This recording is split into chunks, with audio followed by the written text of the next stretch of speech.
الحمد لله وحده والصلاة والسلام على من لا نبي بعده أما بعد أعوذ بالله من الشيطان الرجيم بسم الله الرحمن الرحيم قل إن صلاتي ونسكي ومحياي ومماتي لله رب العالمين لا شريك له وقال رسول الله صلى الله عليه وسلم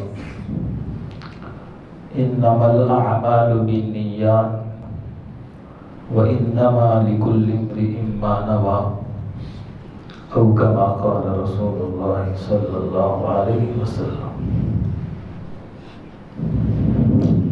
ایک مرتبہ عقیدت کے ساتھ، محبت کے ساتھ، پیار کے ساتھ، الفت کے ساتھ، ذوق کے ساتھ، شوق کے ساتھ، دل کی وارفتگی سے رسالت مآب کی بارگاہ میں درود شریف کا تحفہ پیش کریں. اللہم صلی علی سیدنا و مولانا محمد وعلی آل سیدنا و مولانا محمد وبارک وسلم.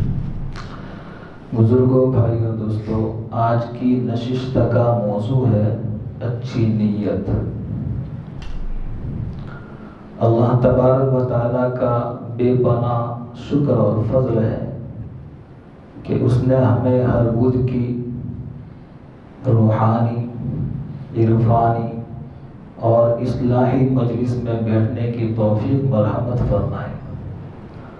اور کچھ اللہ کے لال اور لاڈلے وہ ہیں جو الحمدللہ ہر بدھ کو شب گزاری اعتکاف کی نیت کے ساتھ اللہ تعالیٰ کے دربار میں قیام کرتے ہیں. اعتکاف کرنے والا ایسا ہے جیسے کہ اس نے اللہ کی چوکھٹ پر، اللہ کے آستانے پر اپنا سر رکھ دیا ہے. جب تک اللہ بخشش نہیں کریں گے تب تک میں یہاں سے نہیں جاؤں گا. بہت اونچا مقام و مرتبہ ہے. اللہ تبارک و تعالی ہم سب کے لیے اور اس بستی والوں کے لیے، اطراف و اکناف کے لیے اور پورے عالم کے لیے اس مجلس کو ہدایت کا ذریعہ بنائے. دوستو، مسلمان کی نیت اس کے عمل سے بہت ہی زیادہ درجہ اور فوقیت رکھتی ہے، بہت اونچا مقام ہے. معلوم ہوا کہ اخلاص، صاف نیت یہ ہر عمل کی روح ہے. بلکہ عبادت کے اندر، نیک اعمال کے اندر اچھی نیت نہ ہو تو وہ اس باڈی کی طرح ہے کہ جس میں روح نہیں ہے. معلوم ہوا تمام اعمال، افعال، عبادت میں روح، اصلاح، اچھی نیت یہ روح کی حیثیت رکھتی ہے. کوئی آدمی کتنا ہی بڑا کام کیوں نہ کر لے، بہت اونچا کام ہے، لیکن نیت میں بگاڑ ہے، فساد ہے، اگرچہ بظاہر بہت اونچا کام ہے، بہت اونچا عمل ہے، لیکن دوستو نیت کے بگاڑ کی وجہ سے اس عمل کی اللہ تعالیٰ کے یہاں کوئی قدر و منزلت نہیں. مدینہ منورہ کے اندر کچھ لوگوں نے ایک مسجد کی تعمیر کی، مسجد بنائی. جب مسجد تیار ہو گئی تو نبی علیہ السلام کی خدمت اقدس میں حاضر ہوئے اور کہنے لگے یا رسول اللہ صلی اللہ علیہ وسلم، مسجد تیار ہے، اب اوپننگ کے لیے چلیے. تو آپ نے فرمایا کہ میں تبوک کے سفر میں جا رہا ہوں، 40 اور 45 دن کا سفر ہے. جب میں ریٹرن آؤں گا تو باقاعدہ نماز پڑھ کر کے مسجد کی میں اوپننگ کروں گا. جب آپ سفر سے واپس آئے اور آپ نے ارادہ کر ہی لیا تھا کہ اللہ تعالیٰ نے قرآن کریم کی آیت اتار کر کے آپ کو روک دیا، وَالَّذِينَ اتَّخَذُوا مَسْجِدًا ضِرَارًا، جس کو مسجد ضرار کہا جاتا ہے، کہ ان لوگوں کی نیت غلط تھی، نیت صحیح نہیں تھی. اگرچہ اللہ کے گھر کی بنیاد رکھی، اللہ کا گھر بنایا، لیکن نیت کیا تھی؟ مسلمانوں کے اندر تفرقہ بازی ڈالے اور مسلمانوں کو کفر و شرک کی طرف مائل کرے، وہاں رہ کر کے ہم پروپیگنڈا کریں گے، مسلمانوں کے خلاف سازشیں کریں گے۔ اللہ تعالیٰ تو علام الغیوب ہے، تو اللہ تعالیٰ نے نبی علیہ السلام کو روک دیا کہ آپ اس مسجد میں جا کر کے نہ نماز پڑھ سکتے ہیں، نہ مسجد کی اوپننگ کر سکتے ہیں، بلکہ اللہ نے کہا اے نبی جی آپ اس مسجد کو آگ لگا دیں۔ روایت کی بات ہے، میں اپنی باتیں نہیں کر رہا۔ نبی علیہ السلام کو اللہ نے کیا کہا؟ اس مسجد کو آگ لگا دو۔ وہ مسجد لائق ہی نہیں، وہ جگہ اس لائق ہی نہیں کہ وہاں مسجد بنے، آگ لگا دو۔ تو صحابہ کرام کو باقاعدہ بھیجا اور وہاں آگ لگا دی، مسجد کا نام و نشان، حالانکہ اللہ کا دربار، روایت کے اندر آتا ہے من بنا للہ مسجدا بنا اللہ لہ بیتا فی الجنہ، دنیا کے اندر جو بھی آدمی اللہ کا گھر بنائے گا، محدثین نے لکھا ہے اس کا مطلب صرف ایک اینٹ بھی دے دی یا ذرہ کچھ کام بھی کر لیا۔ الحمدللہ اس مسجد میں دیکھا کہ کوئی ساتھی کوئی نہ کوئی کام کر رہا تھا، تو گویا کہ اس نے پوری مسجد بنا دی، پوری مسجد کا جو ثواب جو بدلہ اللہ تعالیٰ اسی کی مرحمت فرمائیں گے۔ تو اللہ تعالیٰ نے کہا کہ مسجد بنانے والوں کی نیت میں فتور تھا، ان کی نیت میں خرابی تھی، اس لیے آگ لگا دو۔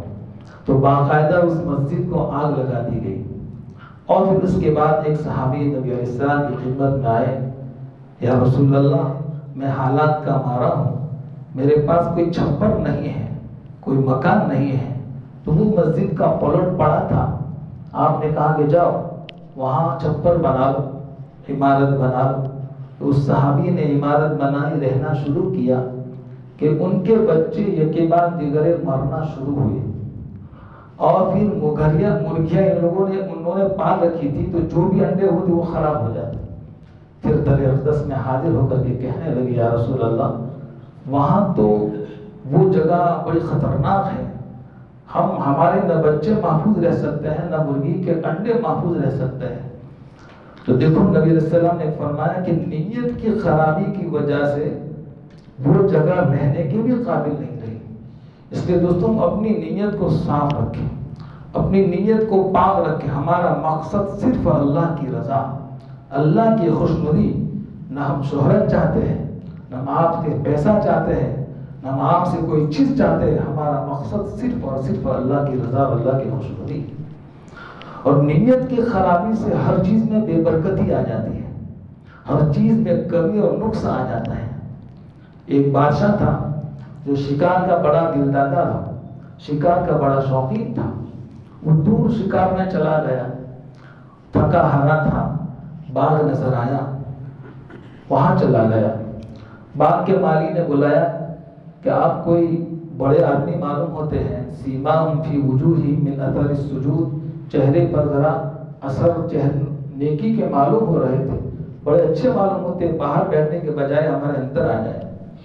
اور وہ بادشاہ سلامت باغ میں بیٹھے، اور باغ کے مالی نے انار کا ایک پھل لیا اور لے کر کے گلاس کے اندر نچوڑا، تو ایک ہی انار سے پورا گلاس بھر گیا۔ بادشاہ نے پیا، دل و دماغ ٹھنڈا ہو گیا، تھکن دور ہو گئی، خوش ہو گیا۔ کہا بڑا اچھا پھل ہے، بڑا ہرا بھرا باغ ہے، اور پلائے۔ جب وہ باغ کا مالی دوبارہ لینے کے لیے گیا تو بادشاہ کی نیت بدل گئی تھی، تو وہ مالی لایا، اسی کے سامنے اس پھل کو نچوڑا تو پاؤ گلاس بھرا۔ مالی بھی تعجب کر رہا ہے، بادشاہ بھی تعجب کر رہا ہے۔ اچھا، پھر اسی درخت سے دوسرا پھل لایا، نچوڑا آدھا بھرا، تیسرا لایا، نچوڑا پونا بھرا، چوتھا لایا، 4 انار سے پورا گلاس بھرا، جبکہ پہلی مرتبہ ایک ہی انار سے پورا گلاس بھر گیا۔ تو بادشاہ نے کہا ارے مالی، جس درخت سے تم پہلے لائے تھے یہ پھل اسی درخت سے لاتے۔ تو مالی نے کہا خدا پاک کی قسم میں اسی درخت سے لایا ہوں، پھر فرق کیا پڑ گیا؟ مالی تھا نیک اللہ والا۔ اتقوا فراست المؤمن ينظر بنور اللہ، نیک لوگوں کی فراست سے آدمی کو ڈرنا چاہیے یہ اللہ کے نور سے دیکھ رہے ہوتے ہیں۔ ہر آدمی کو یہ نور مل سکتا ہے، ایسا کوئی ضروری نہیں ہے کوئی عالم صاحب ہے، کوئی حافظ صاحب ہے، کوئی مفتی صاحب ہے، نہیں، جو بھی آدمی نیکی بھری زندگی گزارے گا اور گناہوں سے بچ کر کے گزارے گا، معاملات معاشرت میں رہ کر کے، تجارت کاروبار کرتے ہوئے اگر گناہوں سے بچ کر کے زندگی گزارے گا تو اللہ تعالیٰ اسے بھی وہ نور عطا فرمائیں گے۔ تو باغ کے مالی نے کہا کہ بادشاہ سلامت، ضرور آپ کی نیت میں کوئی خرابی آئی ہے کہ جس کی وجہ سے میرے باغ کے پھلوں سے برکت اللہ نے اٹھا لی۔ بادشاہ سچا آدمی تھا، بڑا مخلص تھا اور بے تکلف تھا۔ صحابہ کرام کی زندگی میں کوئی تکلف نہیں تھا اور ہماری زندگی میں بڑا تکلف ہے۔ ایک مرتبہ مسجد نبوی علیہ السلام میں فجر کی نماز میں پوری مسجد بھر گئی۔ چھپر کی مسجد تھی، چھوٹی مسجد تھی، کھچا کھچ وہ مسجد فجر کی نماز میں بھر گئی۔ جیسے جمعہ کی نماز میں کیسے ہمارے نمازی آتے ہیں، معلوم ہوا کہ اللہ صرف کھانا جمعہ میں دیتا ہے اور دنوں میں نہیں دیتا، پانی صرف اللہ جمعہ میں دیتا ہے، نہیں دوستو، نیت کرے، ارادہ کرے، اور ہماری مسجد جمعہ کی طرح آباد ہونی چاہیے۔ کوئی بھی نماز جھک کر تو دیکھے، آ کر تو دیکھے، میدان کربلا میں کیسا حال تھا، ایک نماز نہیں گئی۔ نیت کرے کہ انشاءاللہ ہماری کوئی نماز نہیں جائے گی، نیت کرو انشاءاللہ کوئی نماز ہم ضرور پابندی کے ساتھ پڑھنے کی کوشش کریں گے۔ تو نبی علیہ السلام نے فرمایا، ارے بھائی محلے کی مسجدیں شاید خالی معلوم ہو رہی ہیں، تم سب یہاں آ گئے، بتاؤ کیوں آئے؟ تو صحابہ بڑے بے تکلف تھے، کہنے لگے یا رسول اللہ ہمیں پتہ چلا ہے کہ رات کو کوئی مال آیا ہے، مال غنیمت پہنچا ہے، تو ہم مال لینے کے لیے آئے، اور اپنے جیسے ہوتے تو آپ کی زیارت کے لیے آئے، آپ کی ملاقات کے لیے آئے، ایسا کہتے ہیں۔ لیکن صحابہ کی زندگی میں کوئی تکلف، صاحب کہہ دیا ہمیں وہ چاہیے، معلوم ہے۔ تو باقاعدہ نبی علیہ السلام نے صحابہ میں تقسیم کیا۔ تو باغ کے مالی نے کہا کہ واقعتاً پہلے میری نیت صاف تھی، اور دوسری مرتبہ جب تم لینے کے لیے گئے تو میری نیت بدل گئی تھی۔ تو دوستو نیت کے بدلنے سے کتنا بڑا نقصان ہو جاتا ہے اور کتنا بڑا فرق معلوم ہوتا ہے۔ بنی اسرائیل ایک قوم گزری ہے، 40 سال تک ان کو من و سلوہ ملتا رہا اور 4,500 پیغمبر اس بنی اسرائیل میں پیدا ہوئے۔ کتنے؟ ایک نہیں، دو نہیں، تین نہیں، بلکہ 4,500 پیغمبر بنی اسرائیل میں پیدا ہوئے۔ تو وہاں ایک پیغمبر تھے، ان پر اللہ تعالیٰ نے وحی بھیجی۔ تو دیکھو نیت کا کتنا بڑا اثر ہوتا ہے اور کتنا بڑا فرق ہوتا ہے۔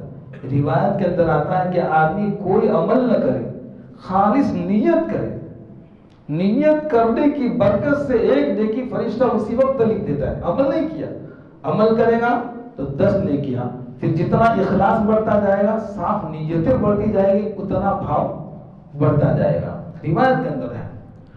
تو بنی اسرائیل میں اس پیغمبر پر اللہ تعالیٰ نے وحی بھیجی اور کہا کہ اے پیغمبر، باقاعدہ نام دیا کہ تمہاری قوم میں ایک آدمی وہ ہے کہ جس نے صدقہ کیا ہے، جس نے خیرات کی ہے، اور وہ صدقہ خیرات میں نے قبول و منظور کر لیا۔ اندازہ لگائیے دوستو کتنی عجیب بات کہ جبرائیل امین کو بھیجے اور بھیج کر کے اس کے اخلاص کی قبولیت کے متعلق نبی پر پیغام آئے، نبی پر میسیج آئے، اور پھر نبی کہے۔ چنانچہ اس آدمی کو بلایا اور کہا کہ بھئی تم نے کوئی صدقہ خیرات کیا ہے؟ تو کہا کہ نہیں نبی جی، میں نے کوئی صدقہ، میں تو غریب آدمی ہوں، میں تو تنگدست آدمی ہوں، میرے پاس صدقے کے لیے کوئی چیز نہیں ہے۔ تو پیغمبر نے کہا کہ اے بندے دیکھ، اللہ نے تیرا نام لیا ہے، اللہ سچے، جبرائیل امین بھی سچے، اور میں تیرا پیغمبر ہوں، پیغمبر بھی سچا، یہ جھوٹے نہیں ہو سکتے، سچ بتا، ضرور تو نے کوئی ایسا صدقہ کیا ہے، ایسی کوئی چیز اللہ کے راستے میں تو نے دی ہے کہ جس کی وجہ سے اللہ نے قبولیت کا باقاعدہ جبرائیل امین کو بھیج کر کے مجھے سنایا، میسج دیا، سچ بتا۔ تو سوچنے پر مجبور ہوا، سوچتے سوچتے کہ ہاں کل میرے پاس چاول تھے، اور چاول پر کھول چھلکے وغیرہ جو ہوتے ہیں، شروع میں جو ہوتے ہیں تو وہ چھلکے وغیرہ تھے، تو اس چھلکوں کے ڈھیر پر میں بیٹھا ہوا تھا اور پھر اس کے بعد میں نے صرف نیت کی تھی اگر میرے پاس چاول ہوتے تو اس چاول کا میں صدقہ کرتا. میرے پاس چاول نہیں ہے لیکن چاول کا بھوسا ہے، اوپر کا کھول ہے. میرے پاس چاول ہوتے تو میں چاول کا کیا کرتا بولو؟ صدقہ کیا نہیں، خالص نیت کی ہے. اسی لیے دوستو نیت کی بگاڑ کی وجہ سے آدمی جہنم میں جائے گا. میں نے کہا آدمی بڑے بڑے عمل کر لیتا ہے، 4 مہینے اللہ کے راستے میں لگا دیے، چلہ اللہ کے راستے میں لگا دیا، لیکن نیت کو سیکھا نہیں ہے، نیت صحیح نہیں تھی، نیت سیر و تفریح کی تھی، تو اتنا بڑا عمل بھی اللہ تعالیٰ ردی کی ٹوکری میں ڈال دیں گے. بڑے عالم کو بلائیں گے جہنم میں ڈالیں گے، سخی کو بلائیں گے جہنم میں ڈالیں گے، عابد کو بلائیں گے جہنم میں ڈالیں گے، سخی کو بلائیں گے اور کہیں گے کہاں ہم نے تو اتنے بڑے بڑے عمل کیے تھے، ہم نے تو ہمارے دل کے زور سے لوگوں کو راہ راستہ پر لگایا تھا، لیکن تمہاری نیت کیا تھی؟ تم کو بڑا عالم کہے، لوگ تمہارا سلام کرے، لوگ تمہیں سلامی دے، لوگ تمہیں سلیوٹ کرے، تمہارا یہ مقصد تھا. سخی سے بھی کہیں گے تمہارا مقصد لوگ ہمیں سخی کہیں. پتہ چلا دوستو عمل کے بدلنے سے بہت بڑا فرق ہو جاتا. اس لیے صحابہ کرام سے اللہ تعالیٰ نے غلطیاں کروائی. کیوں؟ تاکہ امت کے لیے نمونہ بنے، امت کے لیے سیمپل بنے. غلطیاں کروا کر کے اللہ تعالیٰ نے ہمارے مدرسہ مسجد میں حضرت عائشہ رضی اللہ تعالی عنہا کا واقعہ افک چل رہا ہے، تو وہاں 3 صحابہ سے غلطیاں ہوئی، ان لوگوں نے تہمت لگائی. تو یہ معلوم ہوا کہ امت کو سمجھا کہ تم بھی آئندہ تہمت مت لگانا. انہوں نے تہمت لگائی، پھر اللہ تعالیٰ کے دربار میں توبہ کی، اللہ نے ان کی توبہ کو قبول بھی کیا. حضرت ابوبکر صدیق نے مصطح کو کہا کہ بھئی آج کے بعد خدا پاک کی قسم میں تم کو مال نہیں دوں گا. معافی مانگی، اللہ نے ان کی معافی کو قبول کیا. ابوبکر صدیق رضی اللہ تعالیٰ عنہ سے کہا کہ بھئی میں نے معاف کیا تو تم کون ہوتے ہو معاف نہ کرنے والے؟ تو حضرت ابوبکر صدیق نے کہا چلو میں نے معاف بھی کر دیا، اب دوبارہ میں مال دینا کیا کر دوں گا؟ شروع کر دوں گا. اور باقاعدہ قسم کا کفارہ بھی ادا کیا انہوں نے. قسم کا کفارہ کیا ہے کہ بھئی 10 مسکینوں کو کھانا کھلاوے، یا 10 مسکینوں کو کپڑا پہنا دے، یا تو پھر 3 دن کے لگاتار روزے رکھے. یہ ہے قسم کا کفارہ. تو باقاعدہ انہوں نے قسم کا کفارہ بھی کیا کر دیا دوستو؟ ادا کر دیا. تو ایک صحابی تھے، انہوں نے ہجرت کی. حالانکہ ہجرت کتنا بڑا عمل ہے. فَإِنَّ الْهِجْرَةَ تَهْدِمُ مَا كَانَ قَبْلَهُ. جو بھی آدمی ہجرت کرے گا اللہ اس کی اگلی زندگی کے گناہوں کو کیا کر دے گا؟ معاف کر دے گا. تو ایک صحابی کو پتا چلا اور ان کا ایک عورت سے تعلق ہوا، ام قیس رضی اللہ تعالیٰ عنہ نام کی. یہ مکہ سے مدینہ منورہ کی طرف ہجرت کر گئی ہیں. تو انہوں نے ارادہ کیا کہ میں اس کے ساتھ نکاح کروں، شادی کروں. حالانکہ یہ نکاح بڑا بابرکت عمل ہے، صاف عمل ہے، پاک عمل ہے، جائز ہے. تو فرمایا کہ اس جائز عمل کے لیے انہوں نے ہجرت کی کہاں؟ مکہ سے مدینہ کی طرف.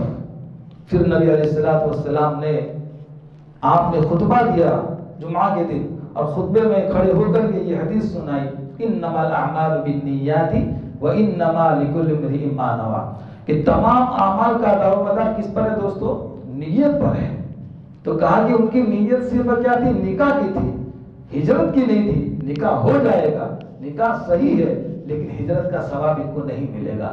آدمی تجارت کے لیے ہجرت کرتا ہے، ایک جگہ چھوڑ کر کے دوسری جگہ چلا جاتا ہے، لیکن نیت ہجرت کی نہیں ہوتی تو اس کو ہجرت کا ثواب نہیں ملے گا. اس کا کاروبار جگمگائے گا، ترقی کرے گا، لیکن ہجرت کا ثواب نہیں ملے گا.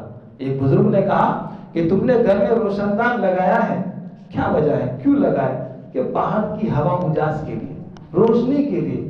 اس بزرگ نے کہا ارے بھائی تو یہ نیت کر لیتا کہ یہاں سے اذان کی آواز آئے گی تو تیرا لگانا یہ ثواب ہو جائے گا. جب تو نے نیت کر لی، کہا ہم کہتے ہیں کہ اللہ کے راستے میں صرف ارادے میں تو نام لکھا ہے، نیت تو کرے کہ نیت کرنے سے ہی آدمی کو ثواب ملے گا. تو سارے ساتھی نیت کرے کہ انشاءاللہ ہم اعتکاف بھی کریں. نیت کرنے میں کیا جاتا ہے؟ آپ کو یہ نہیں کہہ رہے کہ سارے ساتھی لوگ یہاں قیام کریں، یہ نہیں کہا جاتا، بلکہ کہا جاتا ہے کہ نیت کر، ارادہ کرے کہ ہم اللہ کے دربار میں، اللہ کے گھر میں، کان خدا میں ایک رات دے دیں گے، اللہ کو راضی کرنے کے لیے یہاں پڑ جائیں گے. یہاں رہنے والا کوئی بھی معروف ہوا نہیں ہے. چنانچہ قرآن مقدس میں اللہ فرماتے ہیں ان صلاتی، نبی کو کہا، اللہ نے نبی کو کہا کہہ دیجئے کہ آپ کی نماز، نسکی آپ کی قربانی، ومحیایا آپ کا جینا ومماتی آپ کا مرنا للہ رب العالمین، صرف رضا الہی کے لیے۔ ہم کس لیے بیٹھے ہیں؟ اللہ کے لیے۔ یہ نہیں کہ جو جاتا ہوا دیکھ رہا ہے صاحب دیکھ جائیں گے ناراض ہو جائیں گے، دیکھو مجلس میں بیٹھ گئے، کوئی نہیں، بس ہمارا مقصد صرف اللہ کی رضا۔ الحمدللہ دن بھر قرآن حدیث کی مشغولی ہے، اس کے باوجود بھی صرف اللہ کی رضا کے لیے مدرسہ چھوڑ کر کے یہاں آ رہا ہوں۔ بس کوئی ایک بات بھی سن کر کے عمل پیرا ہوگا، عملی زندگی بنے گی تو ذریعہ نجات بن جائے گا۔ یہی چیزیں آخرت میں کام آئے گی، یوم لا ينفع مال ولا بنون، نہ اولادیں کام آئے گی نہ مال کام آئے گا۔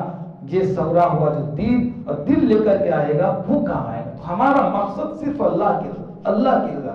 جو بھی کام کر رہے ہیں صرف کس لیے کر رہے ہیں؟ بولو اللہ کے لیے۔ اس لیے ایک مسئلہ بھی آپ سنتے چلے، کوئی ایک عمل کی آدمی ہزاروں نیتیں کر سکتا ہے۔ مثال کے طور پر ہم گھر سے عشاء کی نماز پڑھنے کے لیے چلے تو ہماری ایک نیت تو کیا ہے کہ بھئی اللہ کے دربار میں جاؤں گا، نماز پڑھوں گا۔ دوسری نیت کہ راستے میں کوئی ایسی تکلیف دہ چیز ہٹاؤں گا اور پڑی ہوگی تو میں اس کو ہٹاؤں گا، صدقے کا ثواب۔ کوئی ملے گا تو میں سلام کروں گا۔ حضرت عمر بن فاروق بازار صرف اس لیے جاتے تھے تاکہ میں لوگوں کو کیا کروں؟ سلام کروں۔ سلام افشوا السلام علیکم۔ آج تو سلام کا رواج بولو ختم ہو گیا، نہیں سلام کر خیریت بات ہے، خیریت پہلے پوچھتے ہیں، بوڑھی پہلے ہی لاتے ہیں، اور سلام تو کوئی کرتا نہیں۔ اور سلام کرے تو بولو کیا کرے؟ اللہ تعالیٰ میری ان کی بخشش فرما دے، مغفرت فرما دے، سلام کر۔ اور پھر اس کے بعد تیسری نیت یہ ہے کہ میں دین کی مجلس میں بیٹھوں گا، دین کی محفل میں بیٹھوں گا، کوئی بات سنوں گا، عمل کروں گا، اللہ تعالیٰ مجھ سے کیا ہو جائیں گے؟ راضی ہو جائیں گے۔ یہ علمی مجلس ہے دوست۔ کیا مجلس ہے؟ الرسول المعلم و اسالیب فی التعلیم، ایک عربی میں کتاب ہے، اس میں ایک بات لکھی ہے کہ محمد ابن سیرین رحمۃ اللہ علیہ بصرہ کی جامع مسجد میں داخل ہوئے تو وہاں دیکھا کہ دو مجلسیں لگی ہوئی تھی۔ ایک طرف اسود ابن سری رحمۃ اللہ علیہ لوگوں کو واضح و نصیحت کر رہے تھے، اور دوسری طرف علمی مجلس تھی، قرآن کو سیکھنے سکھانے۔ جیسے الحمدللہ ہماری اس مسجد میں بڑے لوگوں کا مدرسہ کھل گیا ہے، 10 آدمی ماشاءاللہ پڑھنے آتے ہیں، اور بھی آئے انشاءاللہ قرآن شریف ان کو سکھایا جائے گا۔ جو آدمی زندگی بھر قرآن نہ سیکھ سکا تو پھر کس کام کی زندگی، کس کام کی؟ جو قرآن کریم کو نہیں پڑھ سکا۔ ایک واقعہ انشاءاللہ کبھی سناؤں گا۔ تو فرمایا کہ بہت ساری نیت۔ تو محمد ابن سیرین کہنے لگے کہ میں کس مجلس میں بیٹھوں، اسود بن سری کی مجلس میں بیٹھوں یا علمی مجلس میں بیٹھوں؟ تذبذب میں تھے، اور پھر اسی کشمکش میں تھے کہ کسی مجلس میں نہیں بیٹھے، گھر جا کر کے سو گئے۔ رات کو خواب میں کسی نے کہا اگر تم علمی مجلس میں بیٹھتے تو جبرائیل امین کو اس مجلس میں بیٹھا ہوا پاتے۔ خوب شرمندہ ہوئے، پچھتائے کاش اس مسجد میں بیٹھا۔ ایک مرتبہ نبی علیہ السلام مسجد نبوی میں تشریف لائے، اور وہاں پر اسی طرح کی دو مجلسیں لگی ہوئی تھی۔ کچھ صحابہ کرام مسئلے سیکھنے سکھانے کی چرچا کر رہے تھے، اور کچھ صحابہ کرام آخرت کی باتیں کر رہے تھے، نبذ و نصیحت کر رہے تھے۔ تو نبی علیہ السلام کی طرف سب لوگوں نے دیکھا، کاش کہ نبی علیہ السلام ہماری مجلس میں آئے، ہماری مجلس میں آئے۔ پھر اس کے بعد جہاں علمی مجلس تھی وہاں بیٹھ گئے۔ پھر آپ نے کہا انا بعثت معلما، میں تو معلم بنا کر کے بھیجا گیا ہوں۔ سارے ساتھی کیا ہو گئے دوستو؟ خوش ہو گئے۔ اس لیے کہا قرآن کریم کا سیکھ لینا، ایک مسئلے کا سیکھ لینا رات بھر کی ہزاروں نفلوں سے بہتر ہے۔ کیوں؟ اس لیے کہ جب آدمی کے پاس علم ہوگا تو شیطان حملہ نہیں کر سکے گا۔ موت کی بارڈر پر ہر ایک پر شیطان وار کرتا ہے، شیطان وار کرتا ہے، اور آدمی کے ایمان کو سلب کرنے کی کوشش کرتا ہے۔ اللہ تبارک و تعالی ہم سب کو ہر عمل کے اندر اخلاص کی نیت عطا فرمائے، اخلاص کے ساتھ کام کرنے کی توفیق عطا فرمائے، ہر کام کو اللہ کی رضا کے لیے کرنے کی توفیق عطا فرمائے۔ ہم 10 روپے بھی اللہ کے راستے میں صدقہ کر رہے ہیں، صرف نیت اللہ کی رضا۔ مسجدیں بنائی جا رہی ہے اور لوگ کہتے ہیں کہ ہم نے بنائی ہے تو مسجد کے گیٹ پر ہمارا نام آنا چاہیے۔ مدرسے کے کام کے لیے جانا ہوا تو ایک ساتھی مجھے بولنے لگا مولوی صاحب تم نے 200 روپے لکھے اور آگے حاجی نہیں لکھا، حاجی محمد نہیں لکھا۔ میں نے کہا کہ سر تسلیم خان آئندہ حاجی صاحب لکھیں گے آپ کے لیے۔ تو دوستو یہ امت کا حال ہے، نہیں ہم کچھ بھی کام کریں اللہ کی رضا کے۔ خانقاہ کے بعد وہاں کھلی گیا تو ایک ساتھی ملنے گا، ہمارے ساتھی مول صاحب تو 25 قرآن شریف ختم کرا۔ میں نے کہا نیکی کر دریا میں ڈال، نیکی کر دریا میں ڈال، کسی کو مت کہو، اللہ کے سامنے پیش کرو۔ کسی کو مت کہو، اللہ کی رضا کے لیے اللہ تعالی ہم سب کو عمل کرنے کی توفیق عطا فرمائے۔